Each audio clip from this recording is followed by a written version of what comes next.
বসিরহাট হসপিটালে ট্রান্সফার করতেও সেটাও সময় লেগে যায়।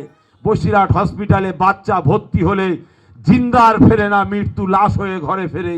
অতএব বসিরহাট হসপিটালটা এরকম একটা জায়গায় চলে গেছে। বলছে ডান হাত ভেঙে গেছে, হসপিটালে গেছে, বাম সাইড এক্সরে করে রিপোর্ট করে বার করে দিয়েছে, কোনো ভাঙিনি, একদম বহাল তবিয়াতে আছে। তাই বলি এই সেই বসিরহাট হসপিটাল এগুলো। তো হ্যালো এভরিওয়ান, আজকে আমরা চলে এসেছি পুরো একদম কোড়াপাড়ার প্রপার মার্কেটে, ঠিক আছে? এটা দেখতেছো মার্কেট, আর আজকে এই জায়গায় তোমাকে নওশাদ সিদ্দিকী ভাইজানের একটা কর্মী সভা হবে, ঠিক আছে? তো আমি আর সানু পুরো সকাল সকাল চলে এসেছি। তো আমাদেরকে টাইম দিয়েছিল 4টের সময়, আর আমরা জানি পদমিছিল হবে। এখানে এসে দেখতে পাচ্ছি যে এখানে পদমিছিল হচ্ছে না, এখানে স্টিং কর্নার হবে জাস্ট। তো আমাদেরকে টাইম ছিল 4টের সময়। এখন এখানে এসে দেখতে পাচ্ছি পদ মিছিলটা হবে না, ঠিক আছে? জাস্ট একটা কর্নার মিটিং হবে, ঠিক আছে? তো 5টা থেকে আরম্ভ হবে। আমরা একটু আগাম চলে এসেছি, ঠিক আছে? আর এটা কোড়াপাড়ার প্রপার কোড়াপাড়ায়, ঠিক আছে? কোড়াপাড়ায় একটা সময় আইএসএফের নাম শুনে মাত্র সেই কোড়াপাড়ার বুকেই এখন আজকে অনুষ্ঠান হতে চলেছে। চলো অনুষ্ঠানটা দেখবো, ঠিক আছে? কেমন পরিমাণ লোক হয়, কোড়াপাড়ার মানুষ কতটা আসে সেটাই দেখবো। চলো, কে বলনা চাহলে? আমি কিছু বলবো তো, তা বলতে দাও তো, এসো সবাই। सानू कुछ बोलेगा, बोलो। না আমি আর কি বলবো, বলা তো সব হয়ে গিয়ে। ও सब कुछ नहीं हुआ है, अभी तक हो जाएगा, ठीक है? তো আমরা দাঁড়িয়ে আছি মেন রোডের ধারে, আর সেই দেখতে পাচ্ছি স্টেজ বাঁধা কাজ চলছে এখন, ঠিক আছে? এখন 5টা বেজে গেছে, কিছুক্ষণের মধ্যে আরম্ভ হবে, স্টেজ বাঁধবে। ওপরে মাইক দেখতে পাচ্ছ, আর এটা কোড়াপাড়ার প্রপার মার্কেট একদম, ঠিক আছে? আস্তে আস্তে লোকজন ঢুকছে, দেখতে পাচ্ছ। এখানে আমরা যখন ফার্স্ট টাইম এসেছিলাম তখন কোনো লোকজন ছিল না, এবার আস্তে আস্তে লোকজন ঢুকছে। কিছুক্ষণের মধ্যেই এই জায়গাটা পুরো ভরে যাবে, ঠিক আছে? তো দেখতে পাচ্ছ, দেখতে দেখতে স্টেজ চেয়ার পাতা আর চাকরির মধ্যে আসতেই পারবে না, এর মধ্যে দেখতে পাচ্ছ তার বিরুদ্ধে এই পথসভা ভরে যাবে। ভিন্ন রাজ্যে যে আমাদের বাঙালি ভাইয়েরা, हम लोग जा रहे हैं सानू का हिजू करने के लिए। उधर पे ज़्यादा बहुत भीड़ है, तो इसलिए हम लोग मस्जिद में आ गया सानू को हिजू करने के लिए। ये देखो मस्जिद, मस्जिद का बाथरूम में जाएगा सानू। चलो কোন সাইড में যাও, তুমি ঘুরে আসো। একটা প্রকল্প নিয়ে এসেছে, আমার পাড়া আমার সমাধান। আমাদের কাছে খবর আছে বিভিন্ন অঞ্চলের মেম্বার যারা আছে তারা সেই টাকা থেকে 60,000 70,000 টাকা করে ভাগ নিচ্ছে। তাহলে আমার পাড়া আমার সমাধানে উপকারটা কার হচ্ছে? গ্রামের যে রাস্তা, গ্রামের যে পাইলিং করা, সেই কাজগুলো দেখবেন সঠিকভাবে হচ্ছে না, এবং সেই টাকা থেকে বিডিও থেকে শুরু করে যারা পার্টির আরো পঞ্চায়েতের লেভেলে আরো যারা আছে তাদের পকেটেও সেই টাকা যাচ্ছে। ছিল তো পঞ্চায়েতি রাজ, ছিল তো আপনার এই কয়েকটি গ্রামকে নিয়ে একটা ছোট্ট মিনি অফিস, যে অফিসের মাধ্যম দিয়ে, গ্রাম সভার মাধ্যম দিয়ে, যে অফিসের মাধ্যমে প্রত্যেকটা গ্রামে গ্রামে খেটে খাওয়া মেহনতি মানুষ তাদেরকে নিয়ে গ্রামের চোটে বসে সেখানে হিন্দু মুসলিম দলিত আদিবাসী থেকে শুরু করে মেয়ে থেকে শুরু করে প্রত্যেকটা মানুষ তারা একত্রিত হয়ে গ্রামের কি কাজ হবে পঞ্চায়েতের এই আইন ছিল। আমরা কি দেখলাম? পঞ্চায়েতগুলোকে তুলে দেওয়ার একটা চক্রান্ত করলো এই রাজ্য সরকার, সেটা পরিষ্কার হয়ে গেল। কিন্তু আমরা সেই আমার পাড়া আমার সমাধানের মাধ্যমে যে টাকা পয়সাগুলো এলো, সেখানেও ইন্ডিয়ান সেকুলার ফ্রন্টের আপনাদেরই এই বিধানসভায় যেখানে আমাদের মেম্বার ছিল তারা যে কাজগুলো জমা দিয়েছে সেগুলোকে প্ল্যান মাফিক সরু লাইন করে সেগুলোকে বাতিল করে দিয়েছে। আমরা জানি শুধু এখানে নয়, বিভিন্ন জায়গায়। তাহলে এরা কি চাইছে এটা আপনাদেরকে বুঝতে হবে। আজকের প্রত্যেকটা জায়গায় ভাঁওতা ছাড়া দ্বিতীয় আর কিছু নেই। দলিত আদিবাসীদের বলল জল জমি জঙ্গল নিয়ে আপনার আন্দোলন করার প্রয়োজন নেই। দলিত আদিবাসীদেরকে বলা হলো দেউচা পাচামি জমি নিয়ে আপনার আন্দোলন করার প্রয়োজন নেই, আমি আছি, আমি দেখে নেব। কিন্তু দেউচা পাচামির জমি, কয়লা খনির সে জায়গা করুরপতিদের হাতে বিক্রি হয়ে গেল, সে জায়গা বড় বড় কোম্পানিদের হাতে চলে গেল। দেউচা পাচামি নিয়ে দিদিমণি একদম চুপ হয়ে গেল। সেখানে যারা আন্দোলন করতে নামলো তাদেরকে পুলিশের মিথ্যা কেস দিয়ে সেই দলিত আদিবাসীগুলোকে ঘরে ঢুকিয়ে দেওয়ার প্ল্যান করলো। কিন্তু পীরজাদা নওশাদ সিদ্দিকী সাহেব তিনি বসে থাকেননি।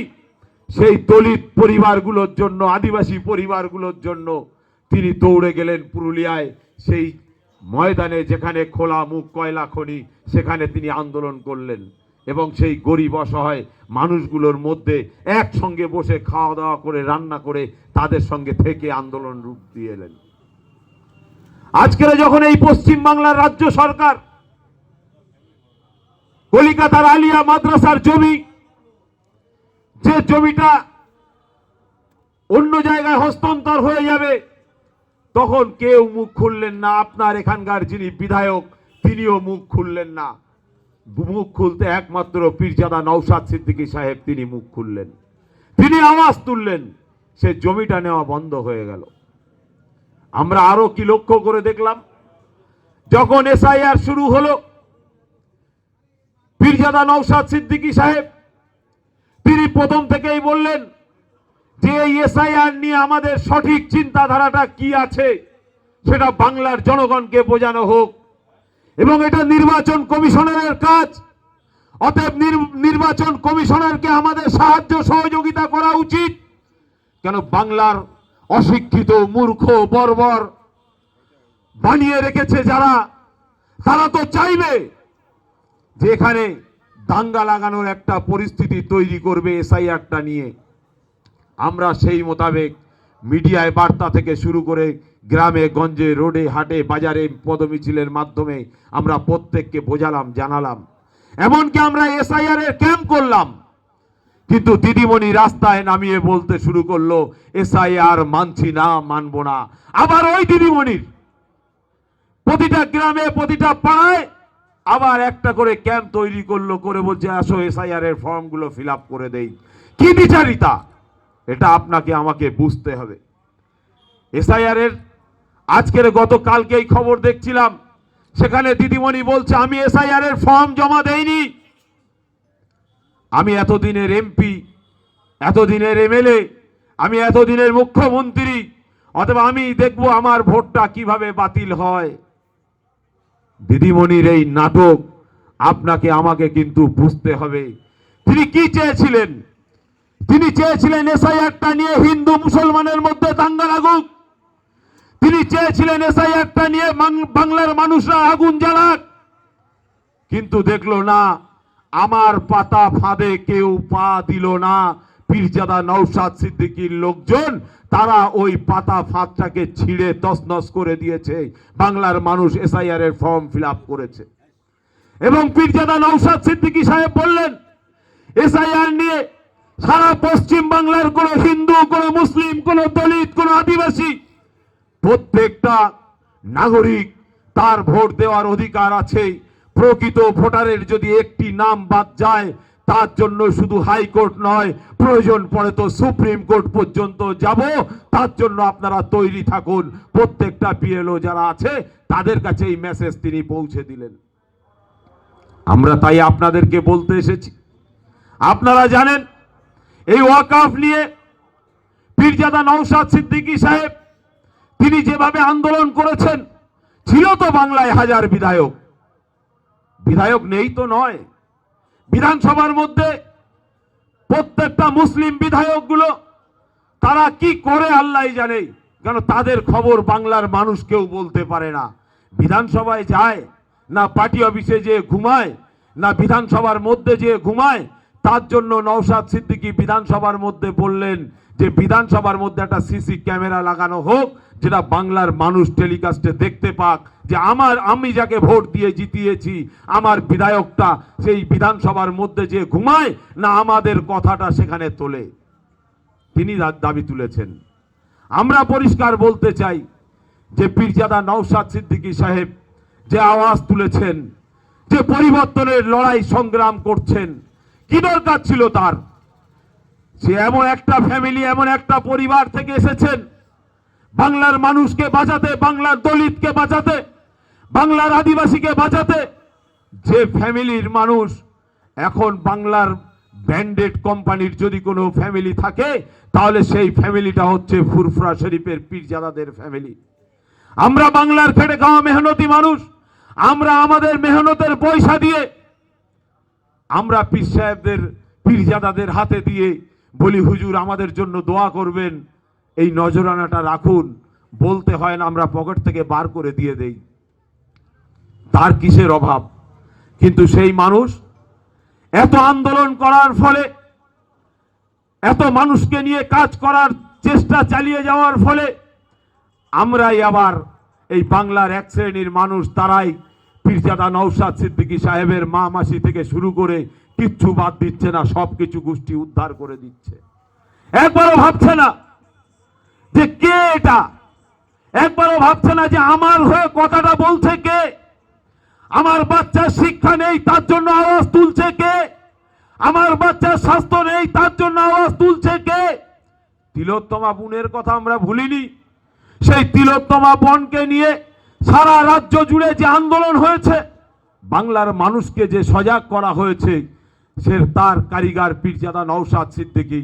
তিনি আজও পর্যন্ত ঘরে বসে নেই, মুর্শিদাবাদ থেকে শুরু করে বিভিন্ন জায়গায় তিনি এই তিলোত্তমা নিয়ে এখনো প্রোগ্রাম করছেন। আজকের এই সেই পীরজাদা নওশাদ সিদ্দিকীকে আমরা এই এক শ্রেণীর মানুষ আমরা কোণঠাসা করতে শুরু করেছি। তাই আপনাদেরকে বলবো যে আপনার এলাকার মানুষ যারা আছেন, শুভ বুদ্ধি সম্পন্ন মানুষ যারা আছেন, আপনাদেরকে ভাবতে হবে যে আপনি আপনার মূল্যবান ভোট, যে ভোটের মূল্যটা কত, 500 টাকায় বিক্রি হবেন না 1000 টাকায় বিক্রি হবেন, আপনি ভাবুন। না আপনার বাচ্চার ভবিষ্যৎটা আপনি নষ্ট করবেন। আপনার মায়ের চিকিৎসার ব্যবস্থাটা বন্ধ হয়ে যাচ্ছে, আপনারা এখান থেকে বসিরহাট হসপিটালে যান। বসিরহাট হসপিটালের এখন নাম হয়ে গেছে একটা নূতন। বসিরহাট হসপিটালে ট্রান্সফার করতেও সেটাও সময় লেগে যায়। বসিরহাট হসপিটালে বাচ্চা ভর্তি হলে জিন্দার ফেরে না, মৃত্যু লাশ হয়ে ঘরে ফেরে। অতএব বসিরহাট হসপিটালটা এরকম একটা জায়গায় চলে গেছে। বলছে ডান হাত ভেঙে গেছে, হসপিটালে গেছে, বাম সাইড এক্সরে করে রিপোর্ট করে বার করে দিয়েছে, কোনো ভাঙিনি, একদম বহাল তবিয়াতে আছে। তাই বলি এই সেই বসিরহাট হসপিটাল, এগুলোকে পরিবর্তন করতে হলে আপনার আমার জন্য যে ব্যক্তি লড়াই করছেন, যে ব্যক্তি সংগ্রাম করছেন, তার হাতকে আরো মজবুত করতে হবে। পীরজাদা নওশাদ সিদ্দিকীর মতো আরো নওশাদ সিদ্দিকী বাংলার অলিতে গলিতে বানাতে হবে। সেটা যদি আমরা না বানাতে পারি তাহলে আগামী দিন, আমার মুসা ভাই বলছিল, যেমন আপনার আমার কবরস্থান চলে যাবে, মসজিদ চলে যাবে, মাদ্রাসা চলে যাবে, প্রত্যেকটা জিনিস যখন চলে যাবে, আরে কবরস্থান হচ্ছে আমার অস্তিত্ব, কবরস্থান হচ্ছে আমার জীবন। কেন আমার আসল বাড়িটা হচ্ছে এই কবর। আর সেই কবরস্থানের সম্পত্তি যদি 1 নম্বর খতিয়ানে যায়, তাহলে এই এলাকার শুভ বুদ্ধি সম্পূর্ণ মানুষ আপনারা জানেন যে 1 নম্বর খতিয়ানে চলে গেলে সেই জমির হালটা কি হয়। আপনার মসজিদ, আপনার বাপ দাদা 14 পুরুষ তারা তিলে তিলে তিলে তিলে মসজিদটাকে বানিয়েছে, আর সেই মসজিদ চলে যাবে। হিন্দু ভাইয়েরা ভাবছেন মুসলমানের মসজিদ যাবে, কবরস্থান যাবে, আমার মন্দির মনে হয় যাবে না। না বন্ধু, আপনারও মন্দিরটাও যাবে। আপনিও সজাগ থাকুন।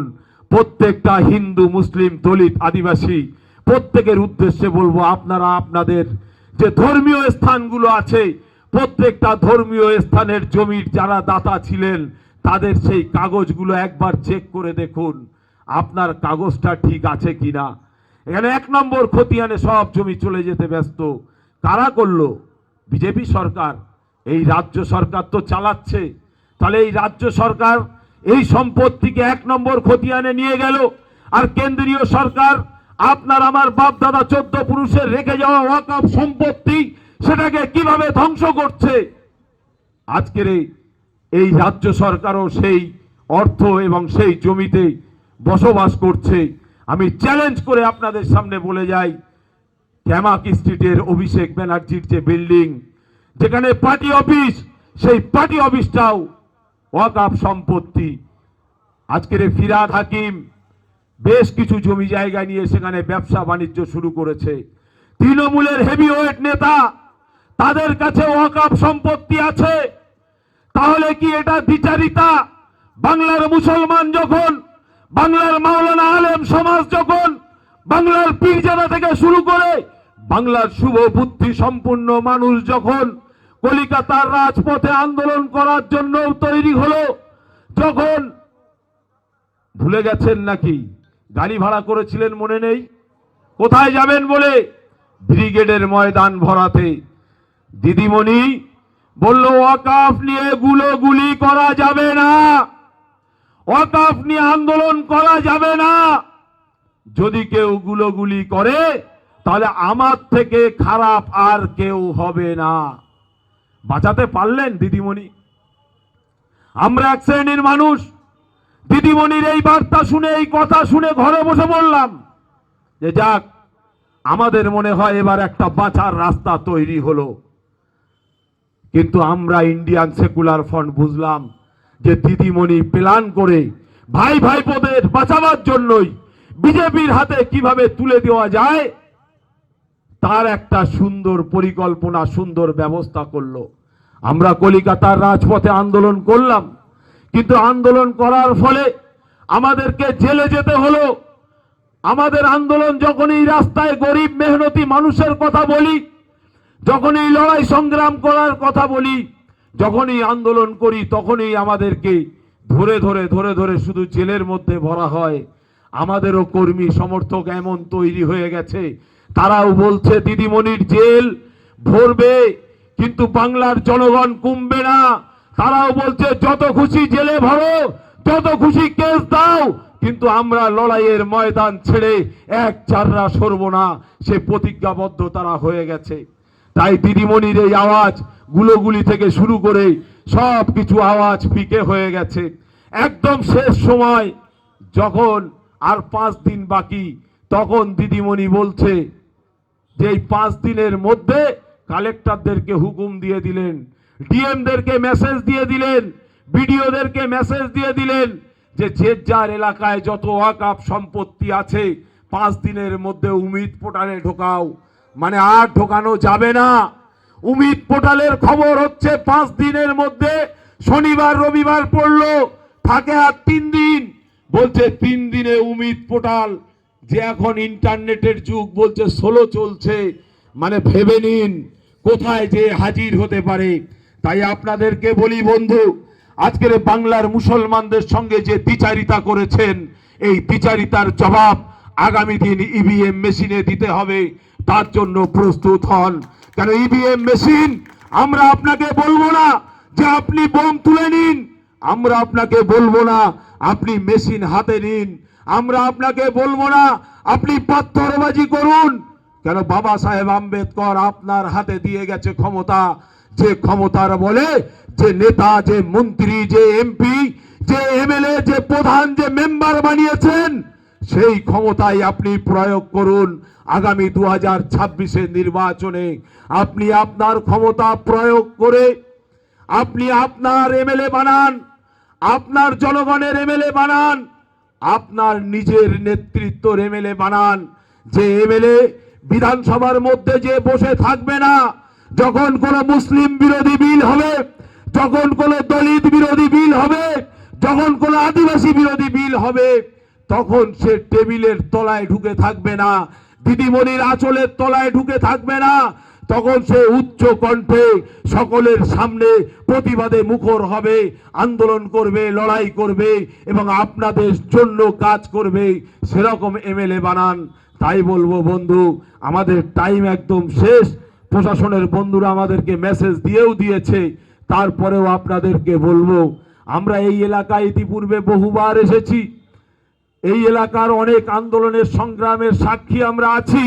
আপনারাই যদি পারেন তাহলে সমাজকে পরিবর্তন করতে পারেন, যদি আপনারা না পারেন তাহলে জানবেন আর কেউ পারবে না। তাই প্রত্যেকের কাছে আমি আবার একবার অনুরোধ করব যে আপনারা প্রত্যেকে কাঁধে কাঁধ মিলিয়ে, আপনারা ভাবছেন যে তৃণমূল টাকা দিয়ে কিনে নেবে, টাকা নেবেন, রাতের অন্ধকারে যত টাকা দেবে টাকা নেবেন। কেন টাকা তাদের বাবার সম্পত্তি নয়।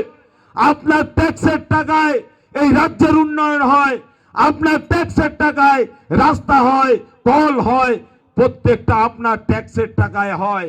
আর এই এখানকার বিভিন্ন জায়গার যারা ছোট খাটো মেজো নেতা আছে, যারা মেম্বার থেকে শুরু করে যারা আছে, তারা সব ওই যারা কাজ নেয় পঞ্চায়েত থেকে, প্রত্যেকের কাছ থেকে যে টাকাটা নেয় সেই টাকাগুলোই আগামী দিন বিধানসভা ভোটে ছড়াবে। তার জন্য প্রত্যেকটা বুথে বুথে 10 লক্ষ টাকা করে যে বাজেট হয়েছে, এই বাজেটের টাকা থেকে মিনিমাম 1 লাখ টাকা করে প্রত্যেকটা বুথে বুথে খরচা করবে। অতএব প্রত্যেকটা টাকা নেবেন এবং টাকা নিয়ে আপনি আপনার অধিকারের টাকা নিয়েছেন এবং আপনি আপনার মূল্যবান ভোট যেখানে দিলে আপনি সুরক্ষিত থাকবেন, আপনার বাচ্চা সুরক্ষিত থাকবে, আপনার মন্দির মসজিদ গুরুদ্বারা গির্জা থেকে শুরু করে প্রত্যেকটা ধর্মীয় সম্পত্তি এবং ধর্মীয় ভেদাভেদ ভুলে যেয়ে কাঁধে কাঁধ মিলিয়ে হিন্দু মুসলমান এক জায়গায় বসবাস করতে পারবেন, এই আশা রেখেই এবং সেখানেই আপনি আপনার মূল্যবান ভোটটা দেবেন, এই আশা রেখেই আমি আমার বক্তব্য শেষ করছি। ইন্ডিয়ান সেকুলার ফ্রন্ট জিন্দাবাদ, इंडियन सेकुलर फ्रंट जिंदाबाद, নওশাদ সিদ্দিকী ভাইজান জিন্দাবাদ। এই ভোটার তালিকা থেকে এসআইআর এর নামে নাগরিকদের মধ্যে আতঙ্ক তৈরি করা চলছে না, চলবে না। এই এসআইআর এর নামে মানুষের নাগরিকদের মধ্যে আতঙ্ক তৈরি করা চলছে না, চলবে না। এই ওয়াকফ সংশোধনী আইন বাতিল করতে হবে, এই ওয়াকফ সংশোধনী আইন বাতিল করতে হবে। ইনকিলাব জিন্দাবাদ, ইনকিলাব জিন্দাবাদ। এই নওশাদ ভাইজান জিন্দাবাদ, এই নওশাদ ভাইজান আগিয়ে চলুন, আমরা তোমার সাথে আছি, এই আমাদের সঙ্গে রাম, আমাদের সঙ্গে রাম। এই ওয়াকফ বাঁচাতে এই লড়াই চলছে, চলবে, এই ওয়াকফ বাঁচাতে এই লড়াই চলছে, চলবে। বাংলার মানুষ এক হও, বাংলার মানুষ এক হও। ইনকিলাব জিন্দাবাদ, ইনকিলাব জিন্দাবাদ, ইনকিলাব জিন্দাবাদ। এই পরিযায়ী শ্রমিকদের অবিলম্বে পরিযায়ী শ্রমিকদের নাম নথিভুক্তকরণ করতে হবে, এই পরিযায়ী শ্রমিকদের নাম নথিভুক্তকরণ করতে হবে। ইনকিলাব জিন্দাবাদ, নওশাদ ভাইজান জিন্দাবাদ। আমাদের সঙ্গে রাম, আমাদের সঙ্গে রাম। খেটে খাওয়া মেহনতি মানুষের সঙ্গে রাম, খেটে খাওয়া মেহনতি মানুষের সঙ্গে রাম। ইনকিলাব জিন্দাবাদ, ইনকিলাব জিন্দাবাদ। আইএসএফ জিন্দাবাদ, আইএসএফ জিন্দাবাদ, আইএসএফ জিন্দাবাদ। নওশাদ ভাইজান জিন্দাবাদ। আমি আমার বক্তব্য এখানেই শেষ করছি।